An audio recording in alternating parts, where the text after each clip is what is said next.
उत्तराखंड के स्थापना दिवस की आप सभी को बहुत बहुत बधाई। आज से ही उत्तराखंड के रजत जयंती वर्ष का शुभारंभ हो रहा है, यानी हमारा उत्तराखंड अपने 25वें वर्ष में प्रवेश कर रहा है। हमें अब उत्तराखंड के उज्जवल भविष्य के लिए अगले 25 वर्ष की यात्रा शुरू करनी है। इसमें एक सुखद संयोग भी है। ये यात्रा ऐसे समय में होगी जब देश भी 25 वर्षों के अमृत काल में है, यानी विकसित भारत के लिए विकसित उत्तराखंड देश इस संकल्प को इसी कालखंड में पूरा होते देखेगा। मुझे खुशी है कि उत्तराखंड के आप लोग आने वाले 25 वर्षों के संकल्पों के साथ पूरे राज्य में अलग अलग कार्यक्रम कर रहे हैं। इन कार्यक्रमों के जरिए उत्तराखंड के गौरव का प्रसार भी होगा और विकसित उत्तराखंड के लक्ष्य की भी हर प्रदेशवासी तक बात पहुंचेगी। मैं आप सभी को इस महत्वपूर्ण अवसर पर और ये महत्वपूर्ण संकल्प के लिए अपनी शुभकामनाएं देता हूं। अभी 2 दिन पहले ही प्रवासी उत्तराखंड सम्मेलन का भी सफल आयोजन हुआ है। मुझे विश्वास है हमारे प्रवासी उत्तराखंड वासी राज्य की विकास यात्रा में ऐसे ही बड़ी भूमिका निभाते रहेंगे। साथियों, उत्तराखंड के लोगों को अपनी आशाओं और आकांक्षाओं को पूरा करने के लिए लंबे समय तक अलग राज्य के लिए प्रयास करना पड़ा था। ये प्रयास तब पूरे हुए जब केंद्र में श्रद्धेय अटल जी के नेतृत्व में, बीजेपी के नेतृत्व में एनडीए की सरकार बनी। मुझे खुशी है कि जिस सपने के साथ उत्तराखंड का गठन हुआ था वो हम सब साकार होते देख रहे हैं। देवभूमि उत्तराखंड ने हम सभी को, भाजपा को हमेशा खूब सारा प्यार दिया है, अपनत्व दिया है। भाजपा भी देवभूमि की सेवा की भावना से उत्तराखंड के विकास में कोई कोर कसर बाकी नहीं छोड़ रही है। साथियों, कुछ दिन पहले ही केदारनाथ मंदिर के कपाट बंद हुए हैं। कुछ साल पहले बाबा केदार के दर्शन के बाद उनके चरणों में बैठकर मैंने बड़े विश्वास से कहा था कि ये दशक उत्तराखंड का दशक होगा। बीते वर्षों में उत्तराखंड ने मेरे इस विश्वास को सही साबित किया है। आज उत्तराखंड विकास के नए रिकॉर्ड बना रहा है, नए कीर्तिमान गढ़ रहा है। पिछले साल के सस्टेनेबल डेवलपमेंट गोल्स इंडेक्स में उत्तराखंड को पहला स्थान प्राप्त हुआ है। ईज ऑफ डूइंग बिजनेस में राज्य को अचीवर्स और स्टार्टअप रैंकिंग में लीडर्स की कैटेगरी में रखा गया है।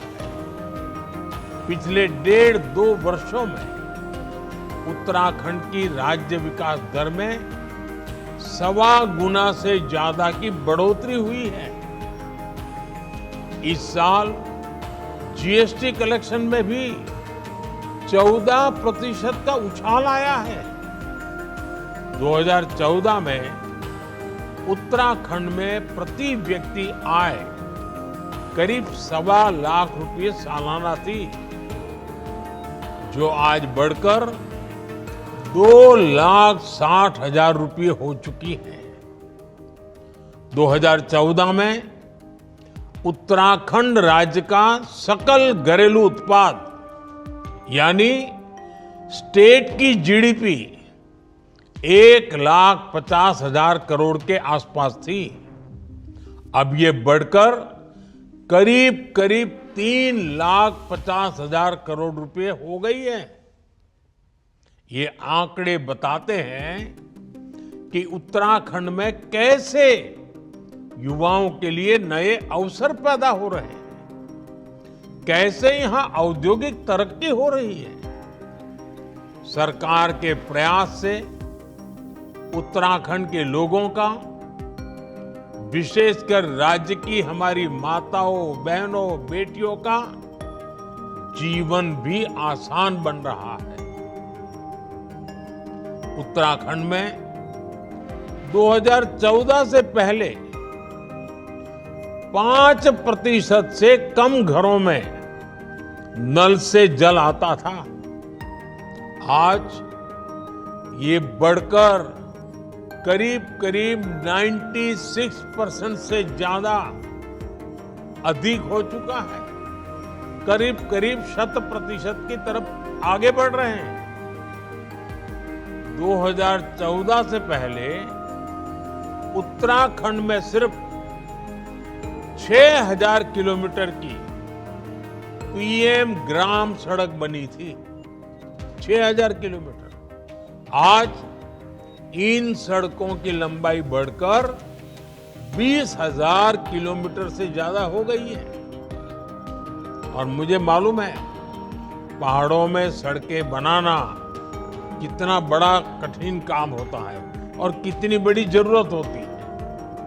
उत्तराखंड में लाखों शौचालयों का निर्माण करके, हर घर बिजली पहुंचाकर, उज्ज्वला योजना के तहत लाखों गैस कनेक्शन देकर, आयुष्मान योजना के तहत मुफ्त इलाज की सुविधा देकर हमारी सरकार हर वर्ग, हर आयु के लोगों की साथी बनकर काम कर रही है। साथियों, डबल इंजन की सरकार का अर्थ क्या होता है, ये भी हम उत्तराखंड में देखते हैं। उत्तराखंड को केंद्र से पहले जो अनुदान मिलता था, वो आज करीब 2 गुना हो गया है। डबल इंजन की सरकार में ही उत्तराखंड को एम्स के सैटेलाइट सेंटर की सौगात मिली। इसी दौरान देश का पहला drone application research centre Dehradun में खोला गया। उधमसिंह नगर में स्मार्ट इंडस्ट्रियल टाउनशिप बनाने की योजना है। आज उत्तराखंड में केंद्र सरकार के 2 लाख करोड़ रुपए के प्रोजेक्ट्स चल रहे हैं। कनेक्टिविटी से जुड़े प्रोजेक्ट्स को तेज गति से पूरा किया जा रहा है। ऋषिकेश, कर्णप्रयाग रेल परियोजना को 2026 तक पूरा करने की तैयारी है।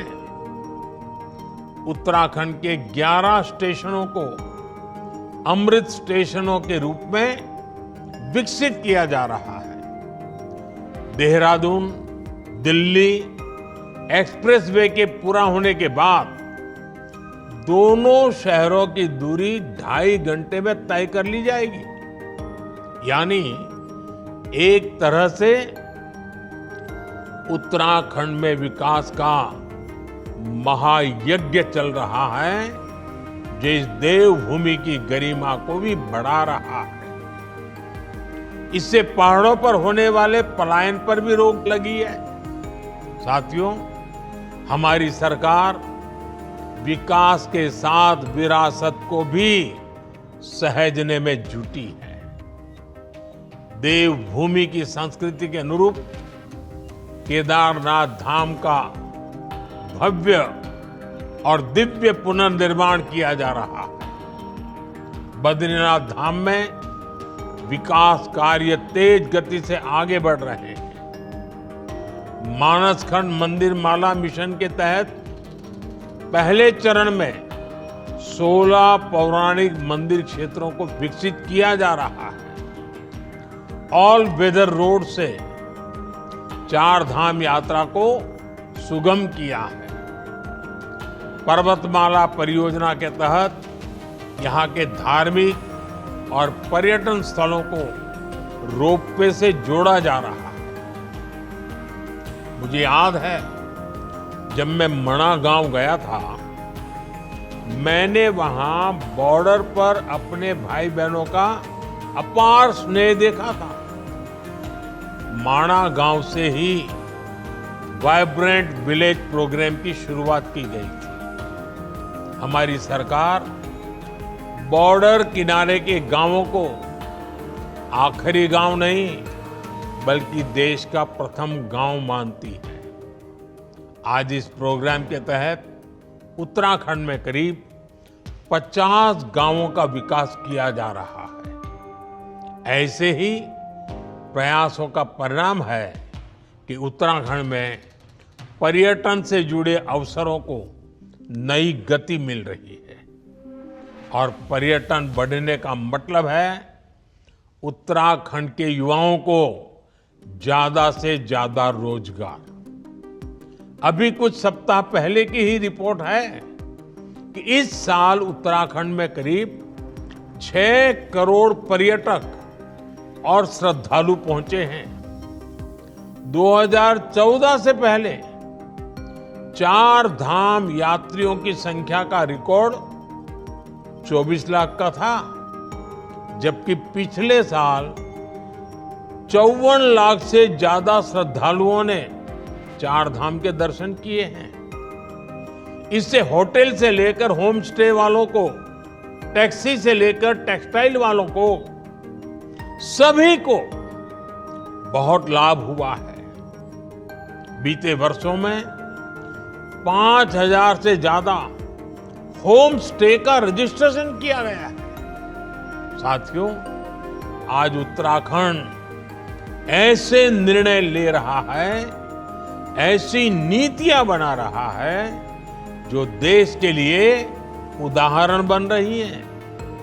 उत्तराखंड ने गहन अध्ययन के बाद यूनिफॉर्म सिविल कोड लागू किया, जिसे मैं सेक्युलर सिविल कोड कहता हूं। आज यूनिफॉर्म सिविल कोड पर पूरा देश चर्चा कर रहा है, इसकी जरूरत को महसूस कर रहा है। उत्तराखंड सरकार ने प्रदेश के युवाओं का भविष्य सुरक्षित करने के लिए नकल विरोधी कानून लागू किया। उत्तराखंड में नकल माफिया पर सख्त कार्रवाई की गई है। अब प्रदेश में पूरी पारदर्शिता और समय से भर्तियां हो रही हैं। ऐसे कितने ही कार्य हैं जिनमें उत्तराखंड की सफलता दूसरे राज्यों के लिए उदाहरण बन रही है। साथियों, आज 9 नवंबर है। 9 का अंक बहुत ही शुभ माना जाता है, शक्ति का प्रतीक होता है। आज मैं आपसे और उत्तराखंड आने वाले यात्रियों, श्रद्धालुओं से 9 आग्रह करना चाहता हूं। 5 आग्रह उत्तराखंड के लोगों से और 4 आग्रह यात्रियों, श्रद्धालुओं से। साथियों, आपकी बोलियां काफी समृद्ध है। गढ़वाली, कुमाऊनी, जौनसारी, ऐसी बोलियों का संरक्षण बहुत जरूरी है। मेरा पहला आग्रह है कि उत्तराखंड के लोग अपनी आने वाली पीढ़ियों को जरूर ये बोलियां सिखाएं। ये बोलियां उत्तराखंड की पहचान को मजबूत बनाने के लिए भी जरूरी है। देवभूमि के लोग प्रकृति और पर्यावरण के कितने बड़े प्रेमी होती है, ये पूरा देश जानता है। उत्तराखंड तो गौरा देवी की भूमि है और यहाँ हर महिला मां नंदा का रूप है। बहुत आवश्यक है कि हम प्रकृति की रक्षा करें। इसलिए मेरा दूसरा आग्रह है, एक पेड़ मां के नाम। हर किसी ने इस आंदोलन को आगे बढ़ाना है। आजकल आप देख रहे हैं, देश भर में ये अभियान तेज गति से चल रहा है। उत्तराखंड भी इस दिशा में जितनी तेजी से काम करेगा, उतना ही हम क्लाइमेट चेंज की चुनौती से लड़ पाएंगे। उत्तराखंड में तो नौलों धारों की पूजा की परंपरा है। आप सभी नदी नौलों का संरक्षण करें। पानी की स्वच्छता को बढ़ाने वाले अभियानों को गति दें। ये मेरा आपसे तीसरा आग्रह है। मेरा चौथा आग्रह है, अपनी जड़ों से जुड़े रहें। अपने गांव लगातार जाएं और रिटायरमेंट के बाद तो जरूर अपने गांवों में जाएं। वहां से संबंध मजबूत रखें। उत्तराखंड के लोगों से मेरा पांचवा आग्रह है, अपने गांव के पुराने घरों, जिन्हें आप तिबरी वाले घर कहते हैं, उन्हें भी बचाएं। इन घरों को भूले नहीं। इन्हें आप होम स्टे बनाकर अपनी आय बढ़ाने का साधन बना सकते हैं। साथियों, उत्तराखंड आने वाले पर्यटकों की संख्या हर साल बढ़ रही है और देश के कोने कोने से आते हैं, विदेशों से आते हैं। मैं आज सभी पर्यटकों से भी 4 आग्रह करूंगा। पहला आग्रह है, जब भी आप हिमालय की गोद में पहाड़ों पर घूमने जाएं, स्वच्छता को सर्वोपरि रखें। इस प्रण के साथ जाएं कि आप सिंगल यूज प्लास्टिक का इस्तेमाल नहीं करेंगे। दूसरा आग्रह है, वोकल फॉर लोकल के मंत्र को वहां भी याद रखें। आपकी यात्रा का जो खर्च होता है, उसमें से कम 5% स्थानीय लोगों के द्वारा उत्पादित किए गए प्रोडक्ट खरीदने में खर्च करें। तीसरा आग्रह है, पहाड़ पर जाएं तो वहां के ट्रैफिक नियमों का जरूर ध्यान रखें। सावधान रहें। हर किसी का जीवन अमूल्य है। मेरा चौथा आग्रह है, धार्मिक स्थलों के रीति रिवाजों, वहां के नियम कायदों के बारे में यात्रा से पहले जरूर पता कर लें। वहां की मर्यादा का जरूर ध्यान रखें। इसमें आपको उत्तराखंड के लोगों से बहुत मदद मिल सकती है।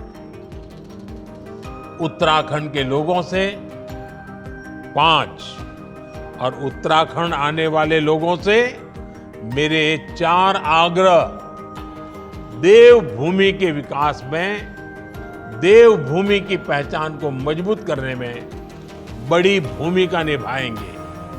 साथियों, हमें उत्तराखंड को प्रगति के पथ पर तेज रफ्तार से आगे बढ़ाना है। मुझे विश्वास है हमारा उत्तराखंड राष्ट्र के संकल्पों को पूरा करने में इसी तरह महत्वपूर्ण योगदान देता रहेगा। मैं एक बार फिर उत्तराखंड स्थापना रजत जयंती वर्ष की आप सबको बहुत बहुत शुभकामनाएं देता हूं। बाबा केदार आप सभी के जीवन को मंगलमय बनाए।